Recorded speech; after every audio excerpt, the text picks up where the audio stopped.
The Mike Wagner Show is powered by Sonic Web Studios. Hi, this is Mia Mosinzia, also known as Mia No Time for Love. Check out my latest book, Missing, available in print and ebook formats on Amazon.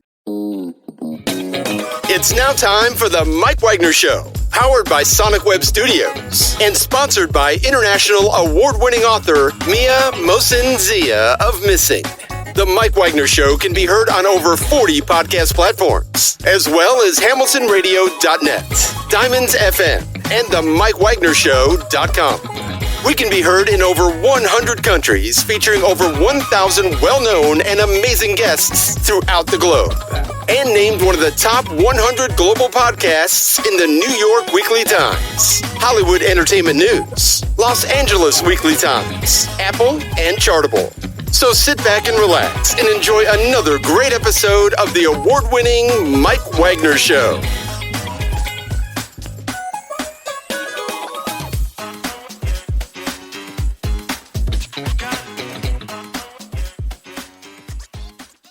Hey everybody, it's Mike from the Mike Wagner Show, powered by SoundCloud Studios. Visit online at soundcloudstudios.com for all your needs. And brought to you by official sponsor of the Mike Wagner Show, international warring author Mia Mosinzia Missing, available on Amazon and paperback and ebook. We're here with an amazing veteran West Coast performer from San Francisco. He shared the stage with Elvin Bishop, Gregg Allman, also James Cotton, Koko Taylor, and the rest of the gang as well, too. His song's been featured on The Game, also Coldcase, Dateline NBC, Melrose Place. He's also has his new release featured material written by Bill Haley's original Comets and backed by the Jordanaires. He's also author of 2 books as well, too. And we'll get to those in a minute. He's got a brand new song, Come On, featuring the Jordanaires and more of his great works. He's very popular by the Bay, live, ladies and gentlemen, from the Plus Studios in the Golden Gates, as exemplified in the background as well, to the amazing multi-talented veteran West Coast performer from San Francisco, Dave Crimmen. Dave, good morning, good afternoon, good evening. Thanks for joining us today.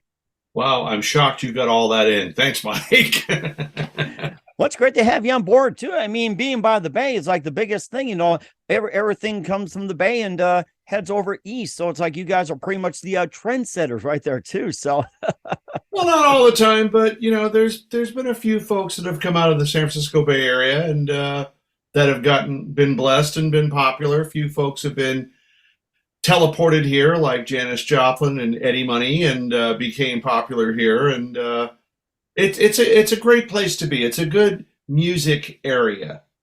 Mm-hmm. And certainly is as well, too. And of course, you being a veteran West Coast performer for many years, you shared the stage with Elvin Bishop, Gregg Allman, James Cotton, and Koko Taylor. Your songs have been featured on The Game, Coldcase, Dateline NBC, and Melrose Place. You have a new release featuring materials written by the Bill Haley's original Comets and also backed by the Jordanaires. And you're also in 2 books, which is called Images of American Broadmoor Village and also Daly City Then and Now. And you also had some previous music like Full Circle, bigdaddyd, Where He Left Off, the Son of Sun, and more as well, too. And if you just ordered some pizza, tell them to come on in. So we have that. So. Pizza is the staff of life. That's all right. Just like many of us as well, too. That, coffee, and everything. You have a new song featuring the Jordanaires called Come On. We'll talk about some of your other music. And before getting all that, Dave, tell us how you first got started. Well, I was born in San Francisco and raised in Broadmoor Village, which is an unincorporated district right in the middle of, but not part of, Daly City. Daly City is the first town just south of San Francisco. It's in San Mateo County, not San Francisco County, for all of those that are not in North Cal area. And I'm the baby of the family. I've got an older brother and 3 older sisters, and the eldest sister, Arlene, is 21 years older than me. So she was bringing home records by Elvis Presley and Little Richard when I was 6 months old. Wow. And yes, I remember these records being played. And I told all 3 of my sisters when they got married and moved out, I said, y'all can leave, but your records are staying. And they thought I was joking. I was not joking. So Arlene, the eldest one, was also a musician locally. She wasn't professional, but I actually described her amplifier to her one time, and she was in shock. She said, David, you were 6 months old when I had that thing. I go, yeah, but I know music came out of there. So I started real early. Yeah, I don't think you can get much earlier than 6 months of age. And yeah, I just posted on Facebook last week celebrating my sister's birthday. And happy birthday. She November 30th, heavenly happy birthday to my sister.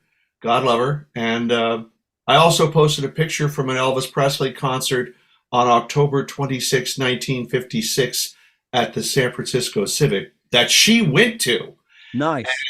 And I can truly understand why my mom wouldn't let me go. I was 1 year and 4 days old at that point.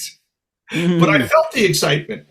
And of course, if you feel the excitement of an amplifier at 6 months old and feeling the presence of Elvis, it's like, I guess, what next after 2, 5, 10 years old, maybe some, what peanut butter banana sandwiches or like, those jelly donuts, coming at you too. So, well, back in the 50s, we didn't know he was eating stuff like that. That was more in the 70s. But yeah, totally understand. And I remember being in kindergarten and being 4 years old, and who knows where these thoughts come up when you're 4 years old. But I do remember thinking in the middle of kindergarten that I wanted to grow up to be like Elvis Presley. I didn't want to be Elvis Presley.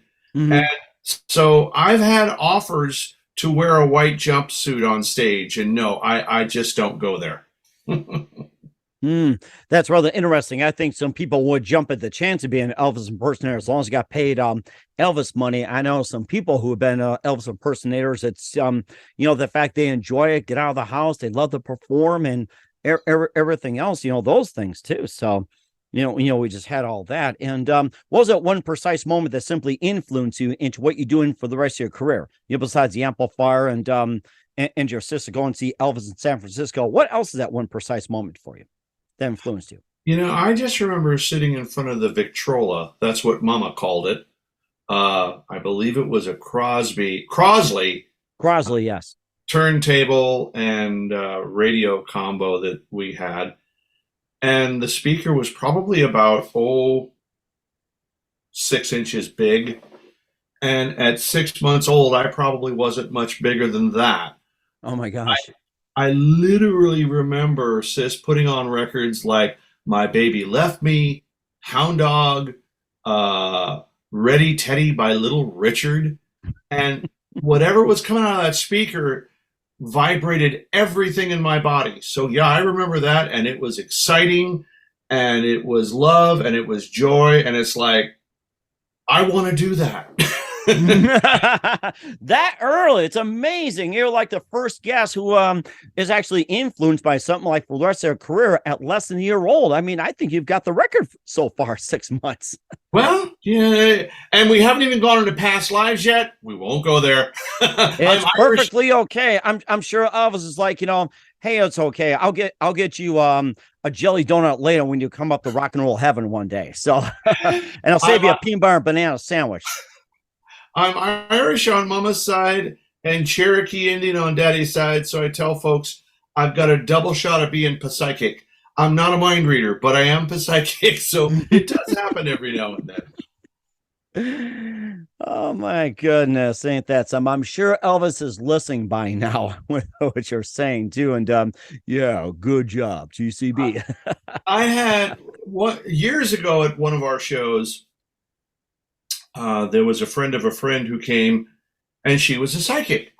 Oh my gosh. And the band went on break, and I went down to say hi to her, and she was looking at me as if she'd seen a ghost. I go, you look like you've seen a ghost, and you see ghosts all the time. What's wrong? What's going on? And she's looking at me, and she's looking above my head, which means she was looking at my aura and looking back down at me. And she goes, do you realize when you sing Elvis Presley songs that you're channeling Elvis Presley? What do you think about that? And I said, please tell me I'm channeling the cool Elvis Presley from the 1950s and not the white jumpsuit from the 1970s. Was just kidding. And she said, well, I don't know much about Elvis Presley, but she says, as a psychic, I can tell you, each spirit has its own indigenous vibration. And his is very heavy in your space when you sing his songs. How do you do that? I go, you're a psychic and you channel people and you're asking me how I do that? Well, and I told her just exactly what I told you a minute ago. I go back to being 6 months old and sitting in front of that Crosley Victrola, as Mama called it, and feeling the energy of these wonderful records just shaking my body. And it was just a joyous, wonderful feeling and wanting to do that. So I said, every time we'll do an Elvis song or a Little Richard song or Fats Domino, I close my eyes and that little kid inside here just says, I want to sound just like that. And you just let go and let it happen, So that's what happens. Oh, that is too cool. I got to say that. And hey, is my jelly donut ready? He says, we'll have a ready minute for us, son. Come on, ready for me. I love it. I love it. Well, in fact, I'm not having dinner until I get that jelly donut from Elvis. So I have to get more motivated for that. So there's a song in here somewhere. I'm sure. Yeah, I'm sure. And besides Elvis Presley, who are some other favorite singers, songwriters, and artists, musicians growing up besides Elvis? Well, to me, it's all rock and roll. So by the time I got to high school, all the kids were listening to the Jefferson Whatchacallit and the Grateful Dudes. And I was still listening to Buddy Holly and Bo Diddley and Chuck Berry. And I'm going, no, you guys, that's not rock and roll. This is rock and roll. However, there were several bands that were and groups that were popular then when I was in high school, which is 69 to 73. My favorite band, bar none, was Creedence Clearwater Revival. And that's because their main influences were Sun Records and Chess Records, just like me. Second favorite band came from Manitoba, Canada. The Guess Who. I love yes, singers. Guess Who? Burton Cummings. They are the pride of Canada. Yeah. In fact, where we're located, it's like they talked about all the time. It's not too far from Manitoba, about 3-5 hours away from Winnipeg. Everybody still talks about the Guess Who of all people. How do you like that? I love great guitar players. I love great singers. I love great songwriters. Number 3 when I was in high school was a group called Three Dog Night. I remember that, yes. Great singers. I love the Temptations because all 5 of them were lead singers. They got to trade off all the time. And I love Gladys Knight and the Pips. I had an incredible crush on Gladys Knight. I mean, you're 15 years old, and at that age, you've got hormones dripping out of your ears, let alone any place else. And you're walking between classes, and everybody's playing If I Were Your Woman. It's like, this is not fair. She also had a song called You Need Love Like I Do, Don't You? And the hook line is, it seems like I'm looking in a mirror when I'm looking at you, and I'm like, this is really not fair. So those were, some of my favorite people in high school. Nowadays, there's a brand new record out by this girl called Jax, and it's called Victoria's Secret. Interesting. Oh, you should. I recently discovered a real live top 40 station here in the San Francisco Bay Area, which we have not had since, for 25 years. When I was growing up and listening to KYA and KFRC AM, they'd play Frank Sinatra. The next record would be Aretha Franklin. The next record would be the Beatles. I mean, whoever had a hit record got played. You didn't have to have 25 different stations doing specific styles. Well, we finally have one back. And this little girl, Jax, the song Victoria's Secret is all about little girls growing up being measured up to the image of a Victoria's Secret model. I like that. And haven't we all had to measure up to an image that we couldn't? And I think the song rocks. It's also hysterical at the same time.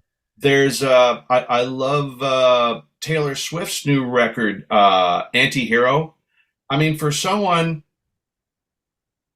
it was really impressive as a songwriter how she captured issues of mental illness in that song. I hate to talk about people I went to school with, but when it comes to music that's out there right now, they're all starting to sound like our parents.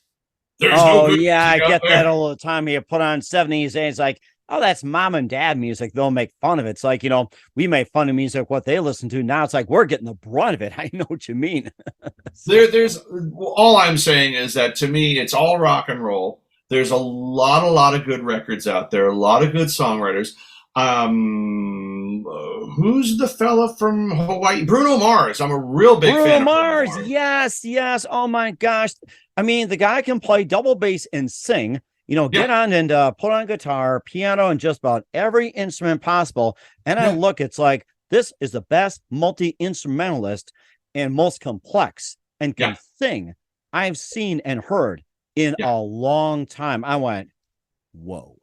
That kid grew up listening to every record James Brown ever put out. I'm proud of him. He did his homework. Mm-hmm. He certainly does as well too. And by the way, what's the name of the radio station that's playing the actual top 40 for first time in 20 years? I want to make a note of it and give it a listen. So everybody, you can take notes of it too if you miss Ultimate Top 40, like back in the day, 50s, 60s, 70s, and all that. Well, this is all new music. It's not a traditional 50s or 60s or 70s top 40. It is that format. They're just playing the new records. And I forget the call letter numbers, but they're at 99.7 on the FM dial here in the San Francisco Bay Area. So I'm sure you can look them up. I was just, in my car one day hitting buttons and surfing, and all of a sudden they played this new song by Jax called Victoria's Secrets, and it rocks. And I just left the station on, and they were playing the new one by Beyonce, and then they played the new one by Taylor Swift, and I'm like, wow, there's some really, really good stuff. And it didn't matter. Ed Sheeran's being played on there, so it doesn't matter what style. It's just whatever's a hit, that's what they're playing. So everybody here in the Bay Area, I highly suggest this station if you want to get back in touch, because for a long time I've been co-writing with a lot of people, and there's three friends specifically. We've turned into a bit of a group. We call ourselves the Love Avengers. Mm-hmm. And the other three were talking about all these artists that are out right now, and I didn't know who they were talking about. I kind of felt like they were on Earth and I was way out on the planet Mars, kind of out of touch. And when I discovered the station, like, oh my God, this is who they're listening to. So it's great to have an outlet back here again. San Francisco Bay Area is another market that has not had a country station in a good 25, 30 years. Mm-hmm. You have to go out into the valley where Sacramento and San Joaquin is. That's about hour and a half drive. And traditionally in that part of the state, it's mostly agriculture. So there's definitely more of a country feel out there lifestyle wise. So in the Bay Area, there just has not been an outlet for country music. And my dad is from Augusta, Georgia. I was raised on what used to be called hillbilly music. Mm-hmm. Now it's country music. But people like Red Foley, Lefty Frizzell, Hank Williams Sr., Hank Snow, Eddie Arnold, Patsy Montana. Oh, the classic. Yeah, Patsy Cline. Then you got, oh my gosh, who else? Or Buck Owens, too. Bakersfield, California. I was going to mention that. Bakersfield, that was a hot area too for country music. They call it the Bakersfield Sound. I remember that, Buck Owens. Yeah. Well, those three guys, Buck Owens, Merle Haggard, and Dwight Yoakam, God bless him, Dwight Yoakam is still waving that flag for the Bakersfield Sound, even though I think he's really from Oklahoma or Montana or something. I'm not quite sure. Mm-hmm. But he's another one that moved out to California and got popular down in the LA area. But he definitely does that Fender Telecaster twangy sound. So, I love stuff like that. Oh, it does too. And of course, we were talking about top 40 radio as well too, and having it back again. I also associate as the AM style as well too. I listened to it one day in Chicago, and here it is, like top 40 John Cougar. I'm like, oh, this is great. Next thing you know, I'm working for the station. Oh, congrats. That was like back in the 90s though. It's like you had live jocks and everything. So it's like, oh my goodness. Yeah. You didn't program it, but you were at least live on the air. That's a beautiful thing. That's right. Yeah, that's right. And of course, you've also got some music on there as well, too. You're creating your own fame and fortune. We'll be talking more with Dave Crimmen and his new song, Come On, featuring the Jordanaires. But first, listen to the Mike Wagner Show at the MikeWagnerShow.com, powered by SonicWeb Studios. Visit online at sonicwebstudios.com for all your needs. Looking at a professional website without breaking your budget, Sonic Web Studios is the answer. Sonic Web Studios offers fast, affordable custom designs that blow the competition away. Call today, 1-800-303-3960. It's 1-800-303-3960, or email to support@sonicwebstudios.com. Mention the Mike Wagner Show, get 20% off your first project. Sonic Web Studios, take your image to the next level. Also, time to give official shout out to our official sponsor of the Mike Wagner Show, international warring author Mia Molson-Zia.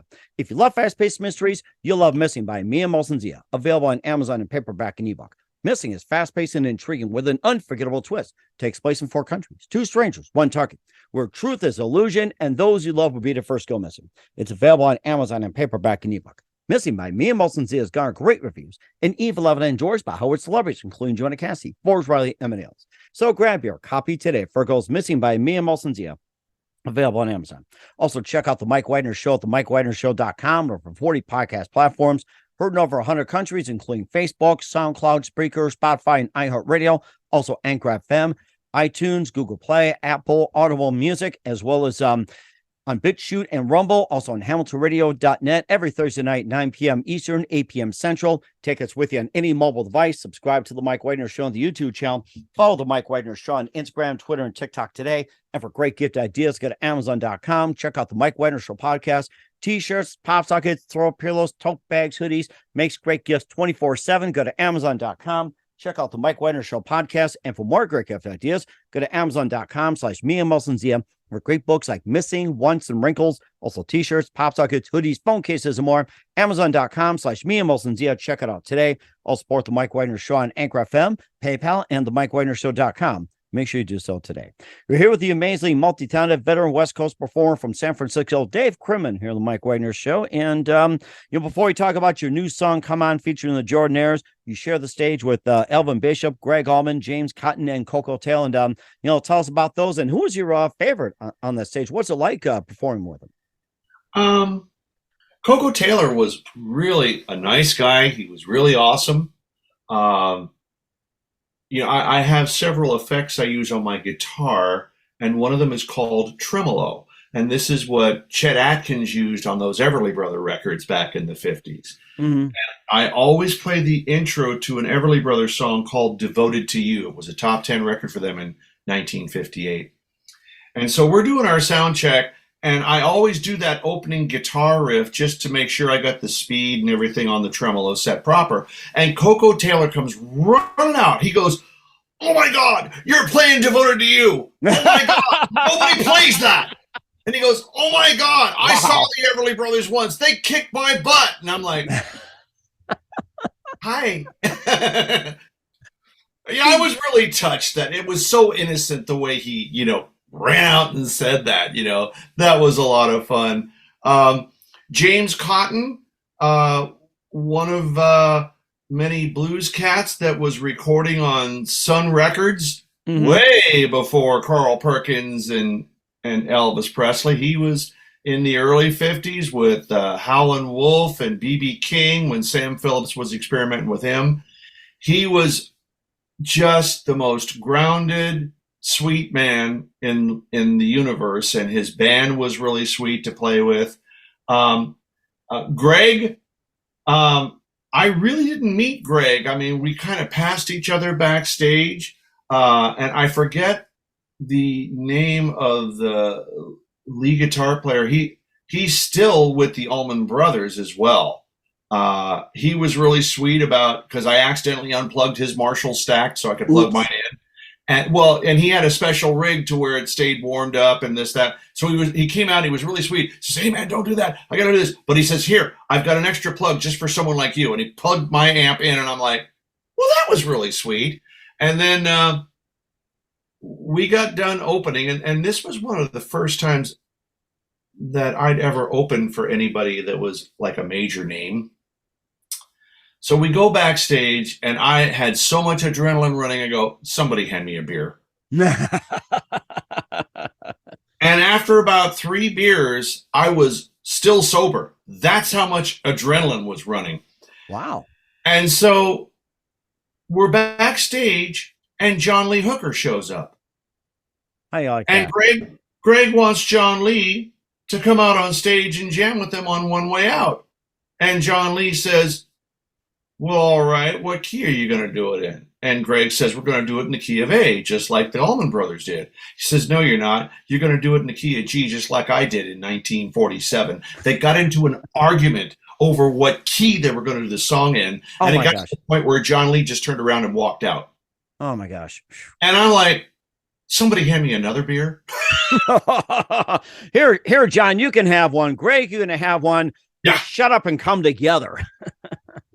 No, I wasn't in a position where I could say something like that. I'm like, I know I'm kidding. You know, he want to do it in G, he want to do it in A. I says, well, let's do it in C. How's that? It's like, come together, guys. Will you? You heard a compromise, guys? Come on. Love it. Well, they get into their artist stance and nail, A type, and no one backs down, so they just walk out. So that's what those experiences were, and we opened for one of my favorite bands from the 90s one time, the Gin Blossoms. Yes, Gin Blossoms. Those are my fave. Yes. Love those guys. And so I went backstage to get their autographs because I said, hey, guys, I got some of your 45s. And they were like, we have 45s? Yes, you do. I think they're thinking of those single cassettes that were big back then. I was buying those, and then I missed the 45s. But then it's like, my God, cassette decks were all over the place. They were doing like, the chrome, the metal, and everything like that. And then, every car stereo had to have a cassette player. It's like they were singing little cassettes too. And I still have some, believe it or not. I don't know how much they're worth, but I remember those. Well, I'm a huge vinyl nut, and I've always been too. Yes. Have you? Yeah. Throughout the 90s and the early 2000s. You could still get 45s and LPs. You just had to shop for them. And eBay wasn't a really big thing then. So it was a challenge to find all these, mom and pop record stores that are all over the place. And it was actually kind of fun to go hunting for them, So it was fun. It was fun. And also secondhand stores too will sometimes have them, like a Goodwill, Salvation Army, or whatever it is. I was thumbing through them like, oh my gosh, a Led Zeppelin once. Is like, should I get it or not? But then they're also wrecked as well too. And my daughter got me a Queen album for my birthday. I was like, an original vinyl. I think it was Day at the Races or something. It's like she found that for just a few bucks. And I was given some vinyl too by people. It's like, oh, we found a garage sale and everything like that. So yeah, you never know what you can find at a garage sale. And there was a time too that I found a Peter Gabriel album, 1980, had Games Without Frontiers, didn't sell well. Got for like $5, and people looked at me like, you wasted $5 in that crap. And look at this. It's like, it's one of the more iconic albums, from the 80s. It's like, I can sense good music than you idiots out there. So I was visiting Arlene, my oldest sister, for years and years. Her and her husband lived in Alabama. And I was out there one summer. I go, sis, you ever been to Memphis? She goes, no. I says, come on, we're hopping in the car and we're going to Graceland and we're going to Sun Records. And so it was sis, her oldest boy, Joe. He's my nephew that's 2 years and 1 day younger than me. He's more like a little brother. Mm-hmm. And my first wife, Debbie, at the time. And we made the drive up and we went to Sun Records, which was more interesting for me than Graceland, even though it was just this little funky room. Mm. And so upstairs is a shop where you can buy all, merch, memorabilia, this kind of stuff. So this is a true story. I asked the fella behind the counter, y'all got any Sun 78s, not 45s, but 78s? And he said, quote, yeah. Y'all got any Elvis Presley Sun 78s? No, but I know somebody that does. Is it for sale? He says, let me call him. He goes back, comes out. Yeah, it's for sale. Which one is it? Oh, he goes back, calls the guy, comes back. Now, a lot of my family's from the South, so I'm not making fun of anybody. It was just this innocent conversation. He says, it's Good Rockin' Tonight, which was Elvis Presley's second record in 1954, recorded right there at the studio downstairs. I go, how much does he want for it? He goes, oh, he has to go back, call him again, comes back out, says he wants to sell it for $325. I says, where is he? He goes, oh, goes back, calls him, comes back out. And he wrote down the name of his store and the address. I go, how far is that from here? He goes, oh, goes back, calls, comes back, writes the directions down. I go, can you have him hold it for me? He goes, oh, goes back, calls him, comes back. Yeah, he's holding it for you right now. It's about 5 minutes from here. Thank you. Get in the car and go. We're like trailblazing down there. Get out of the car, and I've got 2 steps into the store, and Arlene grabs me by the collar. And she sounded just like my daddy from Augusta, Georgia, our daddy from Augusta, Georgia, when she said, quote, you're going to pay $325 for a record, boy? And I looked at her and I said, sis, I can go back to San Francisco right now if I wanted to and sell that record for $1,500. She goes, go buy your record, boy.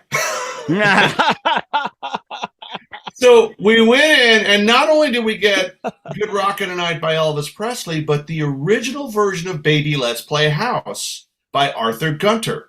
Nice. Baby Let's Play House was Elvis's 4th record on Sun Records. So my nephew and I would go back to the motel, and we had to go outside of the county and get a 6-pack of beer because Memphis is in Shelby County, and I got the rude awakening that it's in a dry county. Dry as in prohibition to this day. So we go out and get a 6-pack of beer, and we go back, and then for like 3 hours, we had both of these records just sitting on top of the bed, and we'd stare at them like little kids that found the Holy Grail. Like these are original Babe Ruth baseball card type thing. Oh, yeah.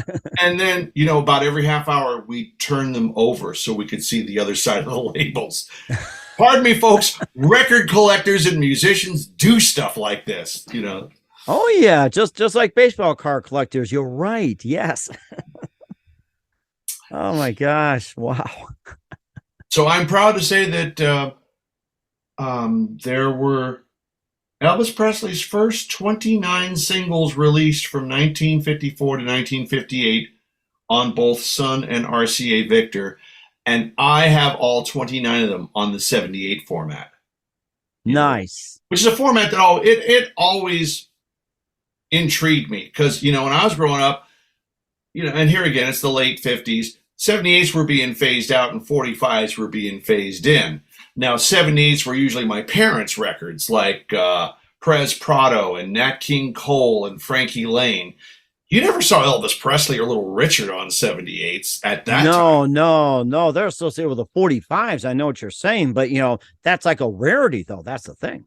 Yeah, they did make them. It's just that they didn't make as many of them. It wasn't as popular. It was being phased out. So to find these things is, for me, a bit of Americana. And little rock and roll history. I'm big into the history of the music too. Mm-hmm. And you certainly create a lot of music as well too. And I think I was trying to think. I think we I don't know if we talked about gracing the stage with Elvin Bishop. Did we get to that part? No, I can't remember. I don't think we talked about Elvin Bishop.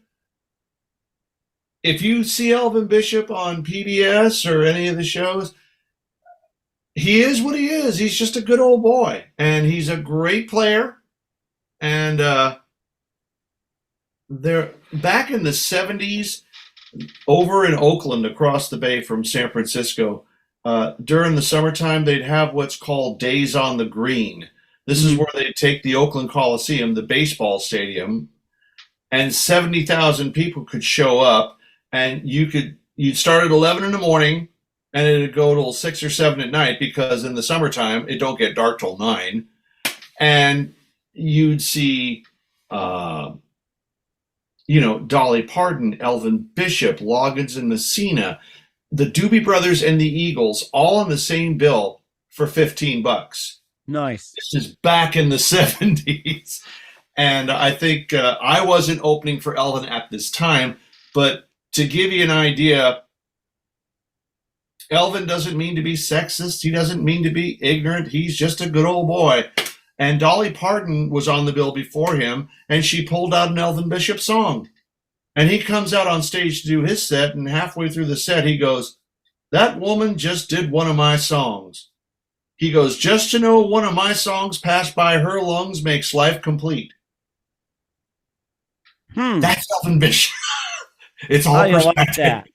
I don't know if you can put that on the air, but hey, it's okay. It's okay. That's what getting me full round fell in love. You don't get that. Yeah, exactly.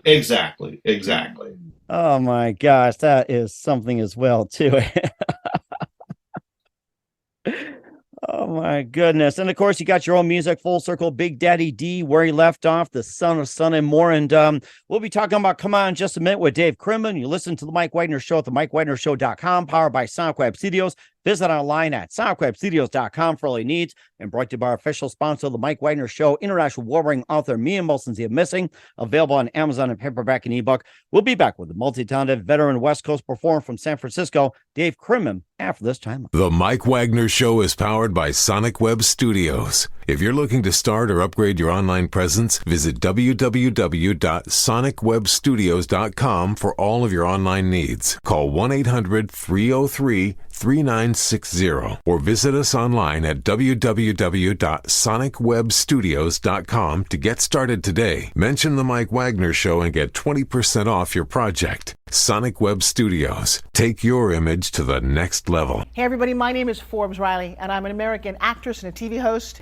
And I was delighted when I got my copy of Missing, which is Extraordinary Relation of Ordinary People based on a real life relationship.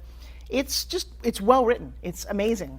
You know, it talks about a man who has lost his wife and his daughter, and it's very well done. I'm going to highly recommend that you go get your copy of Missing. It is a powerful, exciting read. Mr. Mian Moshe Zia. He is the author of Missing. And I want to give a big shout out and a kiss all the way halfway around the world to my dear friend. Check him out at Mia's website. It's called www.miamoshenzea.com. Missing, available on Amazon. Again, I'm Forbes Riley, and I will see you again soon. Bye-bye. Hey, this is Ray Powers, and boy, are you in luck. Right place, right time. Tuned in to the Mike Wagner Show. You heard me. We're back with the amazing, multi-talented Dave Crimmen from San Francisco here on the Mike Wagner Show. You share the stage with Elvin Bishop, Gregg Allman, just a lot of great stories, big influence, Elvis Presley and more. You also have some other material like Full Circle, Big Daddy D, Where He Left Off, and The Son of Sun, appropriate, Sun Records. And tell us more about those releases and inspiration, stories behind the songs, and everything like that, especially The Son of Sun. Well, September 1989, I met one of my idols, Carl Perkins. Mm-hmm. He was playing in Marin County, just north of San Francisco. And during the day, my favorite record store at the time hosted a good old-fashioned autograph signing party. So I went up there to get a couple of my records signed by Mr. Perkins, and we got talking, and I said, I am a singer-songwriter myself, but I don't have a professional manager. I says, I'd love to write some songs for you. How do I get them to you? And he looked at me and said, quote, "Do you write songs in my style, boy?" What'd you say, boy? He scared the heck out of me. And my family's from the South. My dad talks just like that. But I said, yes, sir, I do. So all of a sudden I had to round up some friends to record demos of the songs I'd written. That turned into a band. Those 3 demos turned into, an album. And so that really started my recording career, was meeting Carl Perkins. I like that. And, ever since then, it's been basically a theme. Son of Sun, well, I never recorded at Sun Records or on Sun Records, but Lord knows I've been influenced by him. So that's where the title came from that. My album, Where He Left Off, we're referring to Elvis Presley. It's just basically we're picking up where he left off. Mm-hmm. Big Daddy D, guy that played drums for me for about 9 or 10 years. Salvatore Diamaro from Brooklyn, New York. He still talks like he's from Brooklyn. Really? I like that, huh? You talk like that. It's yours and yours. Yeah. Yeah, exactly. And so he had nicknames for everybody in the band, and mine was Big Daddy D or Big Daddy.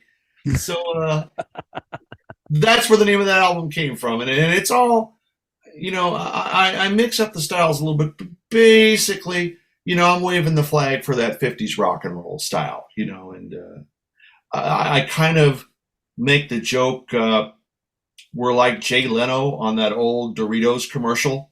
Try us again for the first time. Yeah, rock and roll. Try us again for the first time. How do you like that? Jay Leno, what a classic. I could still see him driving one of the classic cars like that Mustang, Camaro, or how many classic cars does he have? Like, God, 100 of them by now or something, along with like 50 classic Harleys. It's like he's got a big garage full of them. He's got a warehouse, I'm sure, and he can afford it. So, God love Jay Leno. And he's always been one that, supported a lot of musicians who had, records out that might not have been the flavor of the month, and gave them a lot of airtime and publicity, just like you're doing for me right now. So God bless you guys. Thank you. And big shout out to John, who introduced me to you. We got to talking one day, and, he's a big doo-wop fan. Oh, yeah. He's like the big ones, like from the East Coast, Jersey, Philly, New York, and all that. It's like, I got a lot of guests from him like that. Just amazing guy. Thank you, John. You're amazing. God bless you. We were talking, and I says, well, he was talking about the Belmonts and a few of the other folks that were signed to Lori Records. And I go, well, I met Dion one time. And he's like, you met Dion? We're not worthy. You talked to Dion? Wayne's World. Yeah. Exactly. and Dion was a great guy and is a great guy and a great musician. He still sings all of his songs in the original keys. It was at Hot August Nights in Reno, Nevada. They have this every summer. It's a big car show, and they invite tons of folks to perform. Like I saw Dion there, saw Johnny Rivers there. But talking with Dion, he's talking about writing the song Teenage in Love. Mm-hmm. And I had handed him a copy of what was then my current single, 1957 Chevrolet Bel-Air, which you guys are going to be playing. Thank you. And we put it out as a vinyl 45 RPM record with a pictured cover, just like Elvis's records used to be. And I was standing in front of my buddy's turquoise blue 57 Bel-Air Chevy. To me, the most beautiful car in the world. And he looks at me. Yes. He says, "Is that your car?" And I had to bite my lip. Because, Dion's from Brooklyn. It's a car. My mom's from Boston. It's a car. A car. Drive that car and get in the car. Yeah. Yeah, exactly. and go to Harvard. Yeah. Exactly. So he says, when I was writing that song, it was in the backseat of a car, just like that. Well, I'm biting my lip for two reasons. Number one, the ghost of my mom is laughing hysterically in my ear. And number two, I was thinking, just what were you doing in the backseat of that car? And who were you doing it with? But I didn't have the guts to ask him. It's like, this is Dion. He's God. Don't mess up. And of course, don't piss off the Wanderer, too. That's the thing. So, yeah. Exactly. A big shout out yesterday was Brenda Lee's birthday. Oh, happy birthday, Brenda. And I met Miss Brenda at the Rockabilly Hall of Fame in Jackson, Tennessee. There was a jam session where we all got together and had fun. And I got to do a few of my songs. And the next morning they had a good old-fashioned meet and greet at 8:00 in the morning. Oh, my goodness. So my wife's in the shower, and I go downstairs to the cafeteria to try and find some coffee. And here's Brenda Lee talking to Bob Timmers, the president of the Rockabilly Hall of Fame, and she cuts him off and walks across the room towards me and grabs my hand and says, "I want to tell you, I saw your show last night, and I think you are really talented. I appreciate everything that you did last night. You are really good." Now, I haven't had my first cup of coffee, and I'm looking at Brenda Lee, and I'm thinking to myself, don't turn your head. She is talking to you, not the guy behind you. This really is Brenda Lee. I says, "Yeah, thank you, Miss Brenda. Where'd they put the coffee?" She starts giggling. She grabs my hand. "It's over here, darling." And I go, "Don't they they know we're musicians? We don't get up before 1 o'clock in the afternoon. And she was just a joy to be with. And we get to the meet and greet, and they sit me down next to DJ Fontana, Elvis Presley's drummer from 1956 to 1968. Oh, yes.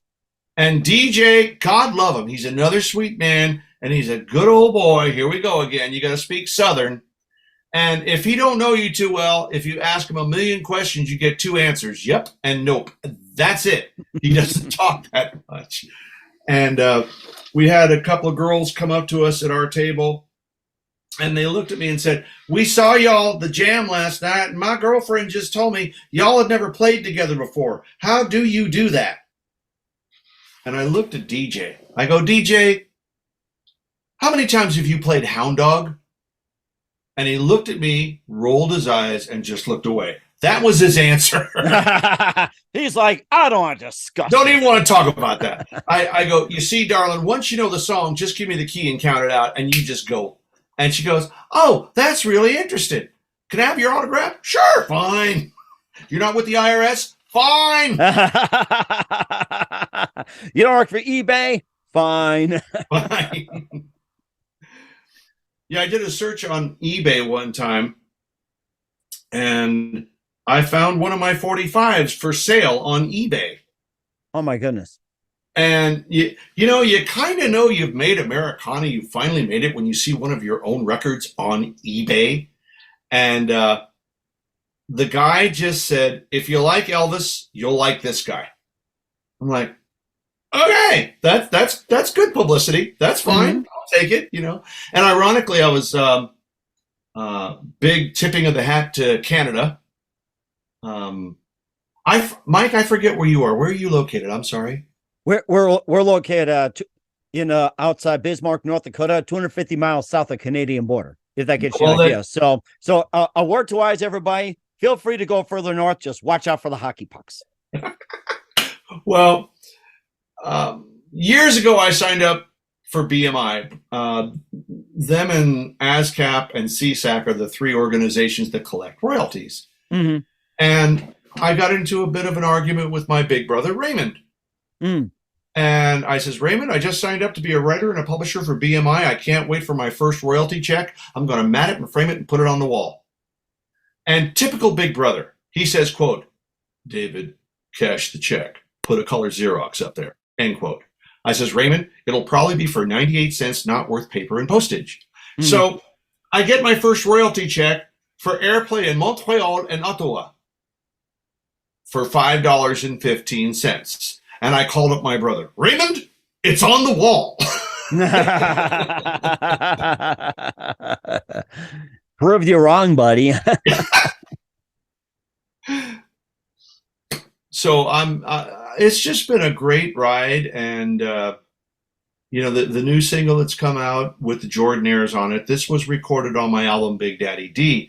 But I've, made the choice to go back in and take all of my catalog and remix and remaster it all, because people are listening with different ears nowadays. And we actually shortened this from 4.5 minutes down to 3:03. Oh, wow. And somehow radio picked up on it and the internet picked up on it, and it's going through the roof.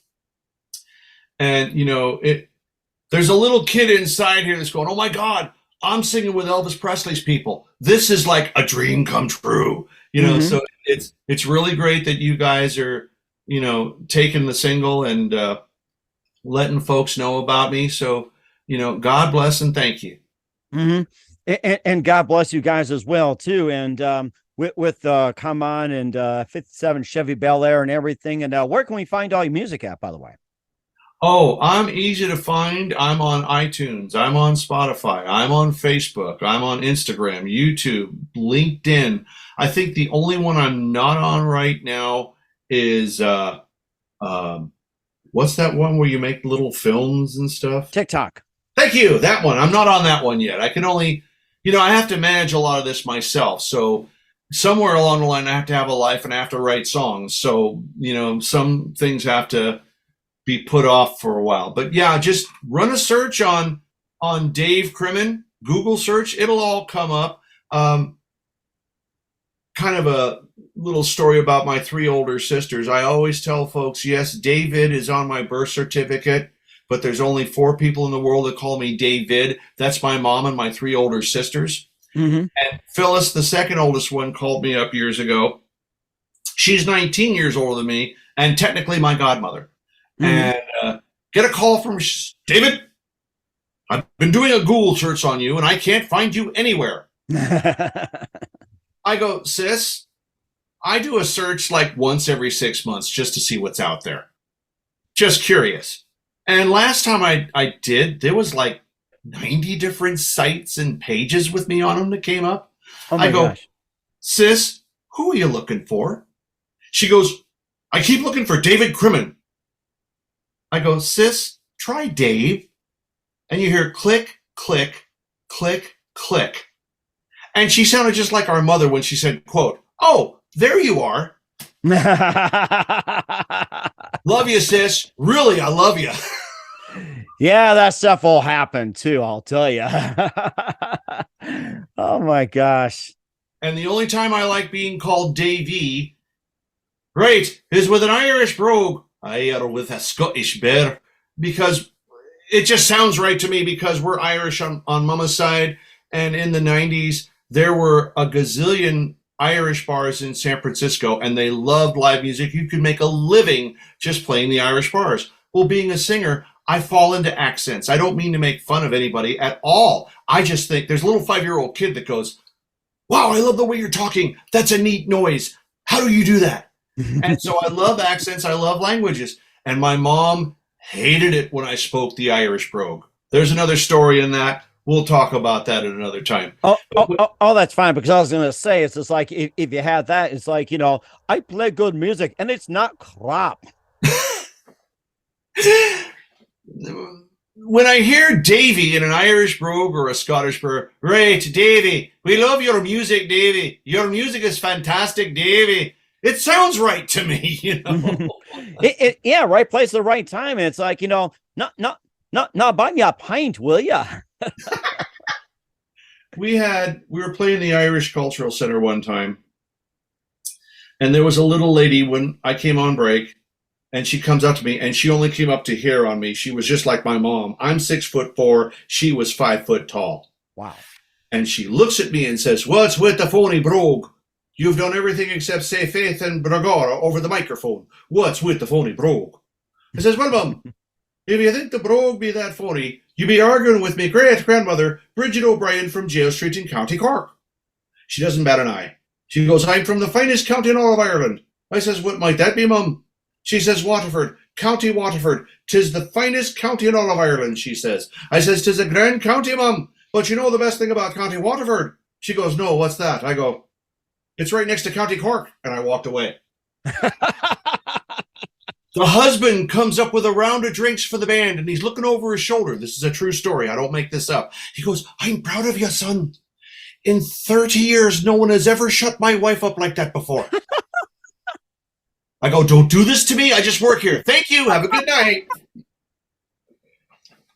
Shuffle off to Buffalo, I just work here sometimes, Oh my gosh. I'm ready for a 7-course Irish meal, a potato and a 6-pack of beer. I'm ready for you, man. 7-course all the way. First time we played the Abbey Tavern on 4th and Gary in San Francisco. Very first time. I'm always the first guy there because I got to bring the PA system, set stuff up, tear it down, la, la, la. So I walk in with my 2 guitars, and one of the regulars walks right up to me, and he goes, what kind of music do you play by? I thought, oh, shit, we got a live one here. Oh, pardon me for saying that word. We're on here. No. You're okay. You're okay. Okay. I go, he says, do you play any Irish music? I go, no, sir. We play both kinds of music, rock and roll. And I'm sweating bullets. He says, that's good. We don't want to hear none of that Irish stuff out here. And he walks away. I thought I was going to say, do not play that crap. Well, this is way back in the 90s.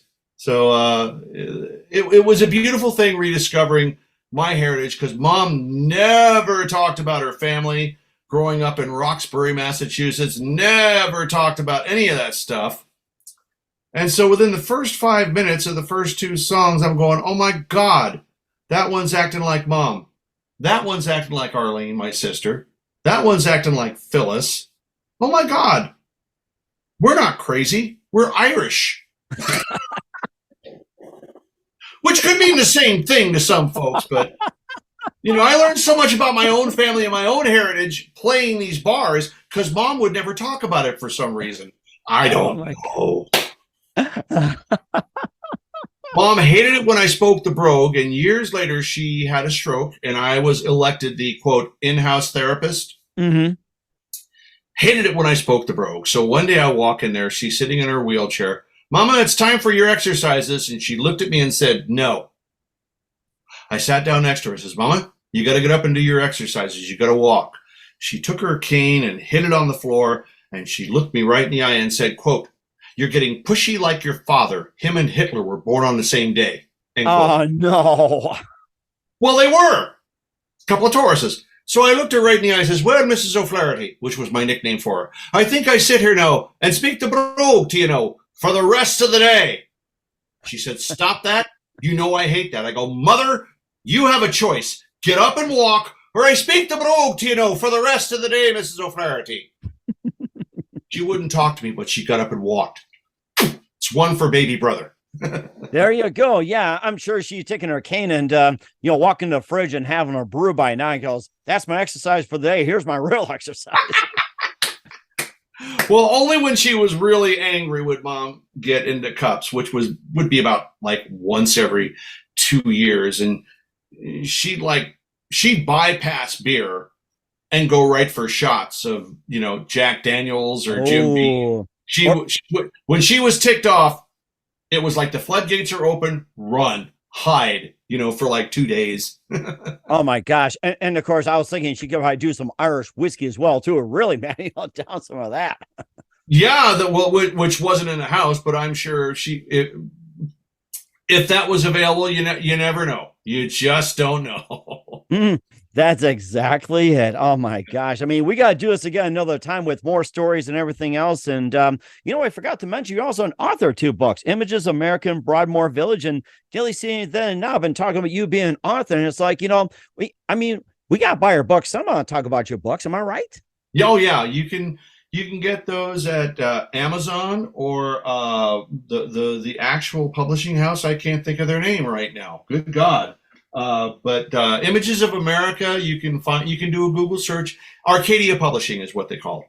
And I had a family of people that came around, and Arcadia Publishing puts out these local history books, little with the sepia colored, covers. They're about $20 a throw, and they're local history. Family that, followed us around brought in the book, Images of America, Visitation Valley. That's a section of San Francisco where Candlestick Park was, where, the Beatles' last concert, San Francisco Giants played, the 49ers played there. And I said, that's cool. I was always bragging about Broadmoor because nobody knows where Broadmoor is. They think it's Daly City. It's not. And by the way, the Cow Palace where Elvis Presley played is in Daly City. It's not in San Francisco. Anyway. That's a classic. Yeah, that and the Fillmores is like, boy, I thought about it. So it was like, I went to California. It's like, I should have visited San Francisco. You think about it. Fillmore, Cow Palace, and the Stick and all that. Yeah, we're not going anywhere. So I said, gee, somebody should do one on Broadmoor. So she comes in on the one on Daly City a few weeks later. I go, someone should do one on Broadmoor. So she calls me up one day and she goes, I've got the editor of Arcadia Publishing on the other line. He likes the idea of a book on Broadmoor Village and he wants you to write it because that's where you grew up.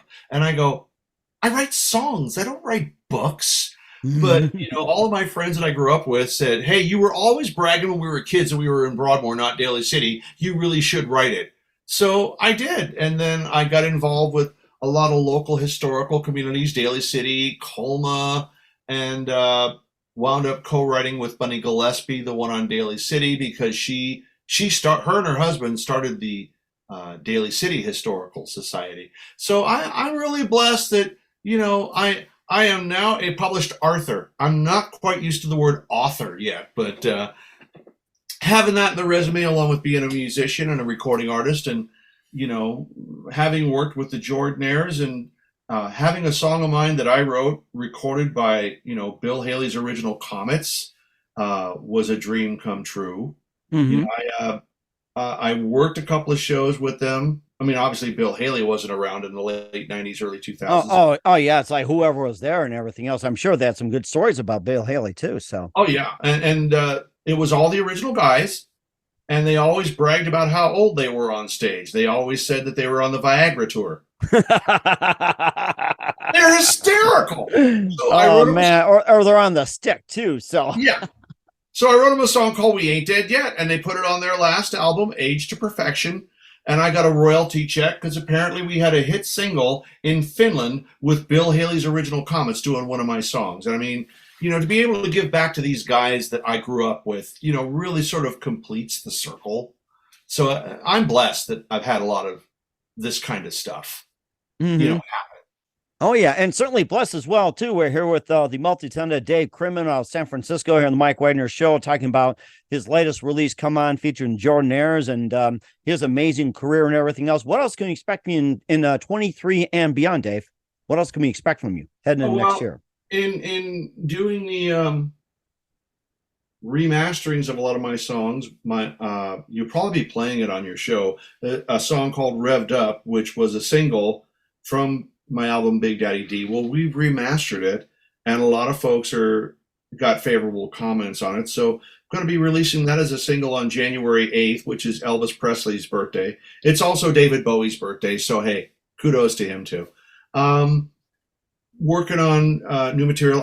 This last year I had a client who wanted songs for movies and TV shows, and she asked me, "Can you write songs like Johnny Cash?" And I said, "With this hair, baby." So with that, I wrote and recorded 5 songs. It's an EP, which means extended play. Mm-hmm. And that's online. It's called "The Ghost of JR." And JR is Johnny Cash's real name. JR. That happens in the South a lot. They give their kids initials, not a real name, and they don't mean anything. So Johnny was an adopted name. His real name was J.R. Cash. So that's out. I'm very proud of that. That's making noise right now as well. So, I really got to thank you for taking the time to let me jabberjaw with you and playing some of my records. And God bless John. And I'm just really looking forward to, get a little further out of this COVID flu thing that's going on right now, and playing live again, because that's my real gig. I love performing live. And recording is fine, writing is fine, but that's where my gig is at. You also, online, you might want to look up on Spotify a group called the Love Avengers. That's the 4 of us. We put out a holiday single last year called "Holiday Glow," and just found out it's getting played in over 40 countries. And I looked at Tom, one of my co-writers, and I go, "Are there even 40 countries on the face of the earth?" He laughed. 40 other countries on the face of the earth. It's like I actually did a count. Reason why I say over 100 countries, I actually went through all my channels and even figure out there's like maybe 5 or 10 islands that have picked up on my show. And yes, they're little islands. They're considered countries. Yes, little islands, considered countries. I can't think of the name of the islands, but I look them like little island Japan, little island New Zealand, little island part of the United States. I went, that's a country. So, yeah. Okay. God bless him. Yeah. God bless him. So thanks for having me on today, Mike. Thank you. And appreciate it as well, too. And lastly, what's the best advice you can give to anybody at this point? For anything. Finding a girlfriend, being a musician, keeping your hair on the top of your head. What? So that's your advice. Okay. just, find out what you love to do and do it. That's it. That's life. Let's have fun. That's right. That's right. You certainly have fun with Dave as well, too. And of course, we had Dave Crimmen on the Mike Wagner Show, a veteran West Coast performer. Dave, a very big thank you for your time. Absolutely amazing. I really enjoyed it. Looking forward to it soon. Please keep us up to date. Keep in touch. Definitely love to have you back. Once again, what's your website? How do people contact you? Where can people purchase or check out your works? Real simple. Go to my website, davecrimmen.com, D-A-V-E. No, it's not David. It's Dave. And C-R-I-M-M like mother, E-N like Nathan, Crimmen, davecrimmen.com. There are links to all the social media, all the books, all the records, even the vinyl 45 RPMs, Spotify, link. All of them are right there. So just find me on davecrimmen.com. I've got my blogs up there where I delve into the history of rock and roll, not just Elvis Presley, but lots of folks I grew up listening to. So yeah, just come by and visit. We will certainly do so, Dave. A very big thank you for your time. You've been absolutely amazing. A lot of laughs. Looking forward again soon. Keep us up to date. Keep in touch. Love you back. And Dave, you definitely have a great future ahead of you. And, a little bit of scotch. And we have to talk about that crop. Well, how cold is it right now where you are? It's at least 49 degrees here in San Francisco, which for us is freezing, but for you, that's almost skinny dipping weather. Well, we'll have a debate about that after a few scotches and all that. So we'll look forward to having soon, and definitely keep in touch. You're absolutely amazing. God bless. Take care, Mike.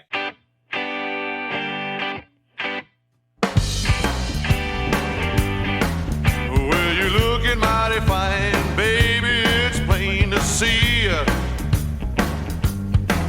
that I could go for you, and I know you could go for me.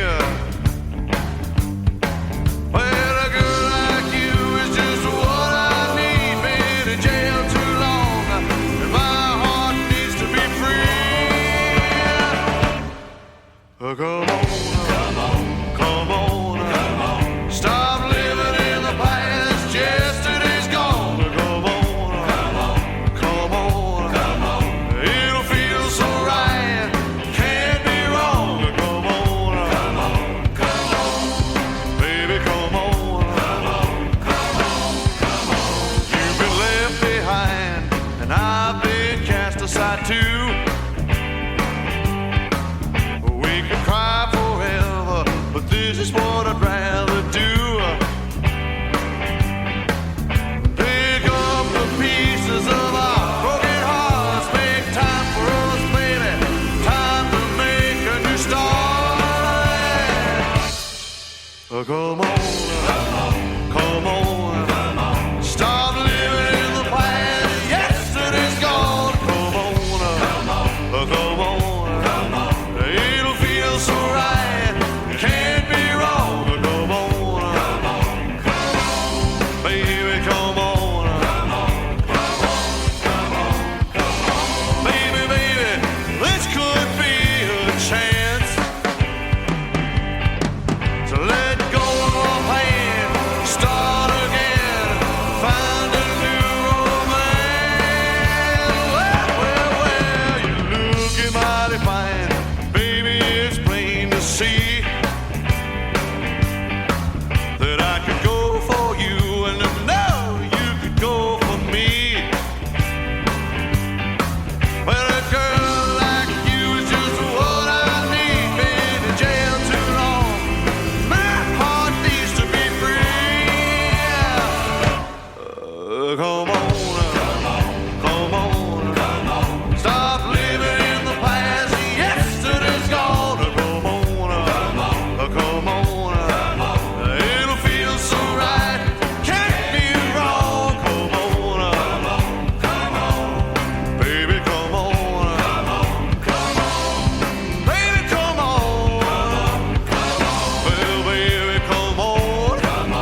Bel-Air. Yeah. White hot top, no posts on the side. Need a continental kid, that's my kind of ride. Come along with me, baby, if you dare. We'll be cruising down the street, I won't charge you fare in my 1957 Chevrolet Bel-Air. Well, I've been wanting that car, dream about it every night. I'm gonna work real hard, save all my money, and get one that looks just right. You look like a star, I look like one too. Trust me, honey, when I say it to you. It might cost a lot, but I don't care. It's like black slacks, cool shades I wanna wear. My 1957 Chevrolet Bel-Air. Ah, give me one with fins, baby.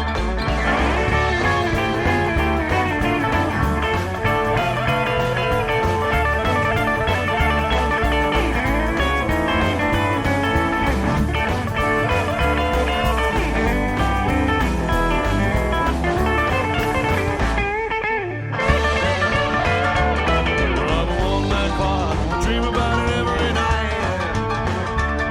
I'm gonna work real hard, save up my money, get one that looks just right.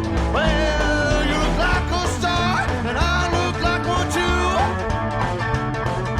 Trust me, honey, when I say it to you. It might cost a lot, but I don't care. It's like black slacks, cool shades I wanna wear. My 1957 Chevrolet Bel-Air. My 1957 Chevrolet Bel-Air. Well, my 1957 Chevrolet Bel-Air. Woo-hoo.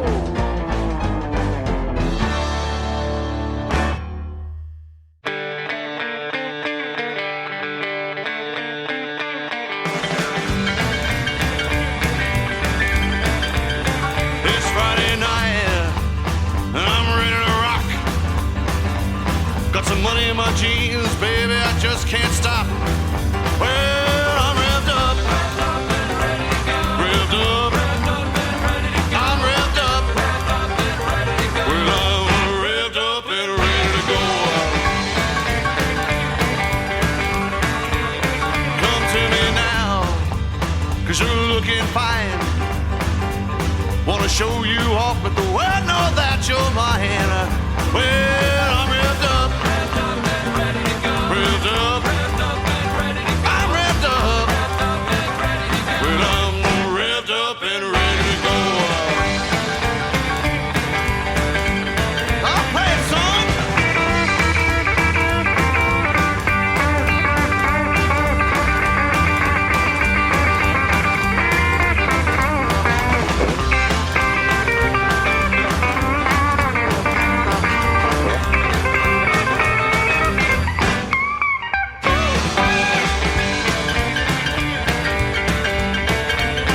Now is the time, baby, shake that thing.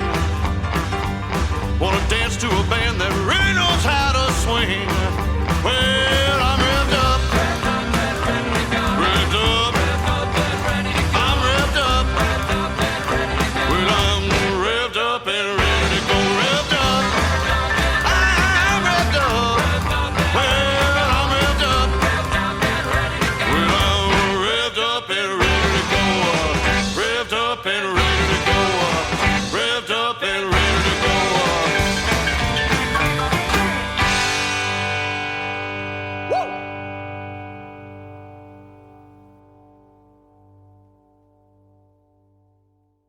The Mike Wagner Show is powered by Sonic Web Studios. If you're looking to start or upgrade your online presence, visit www.sonicwebstudios.com for all of your online needs. Call 1-800-303-3960 or visit us online at www.sonicwebstudios.com to get started today. Mention the Mike Wagner Show and get 20% off your project. Sonic Web Studios. Take your image to the next level. Hey everybody, my name is Forbes Riley, and I'm an American actress and a TV host.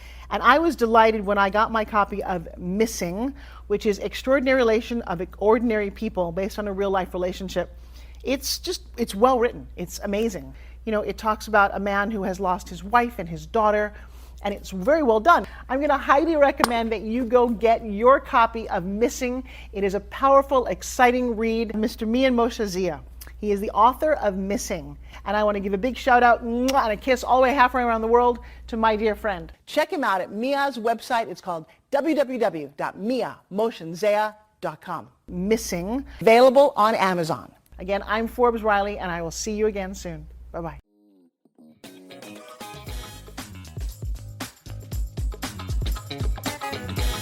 Thanks for listening to The Mike Wagner Show. Brought to you by international award-winning author Mia Mohsen-Zia of Missing. And powered by Sonic Web Studios. Be sure to join us again on over 40 podcast platforms. And of course on the MikeWagnerShow.com, HamiltonRadio.net, and Diamonds FM. Don't forget to support our program with a generous donation at the MikeWagnerShow.com. Thanks for listening.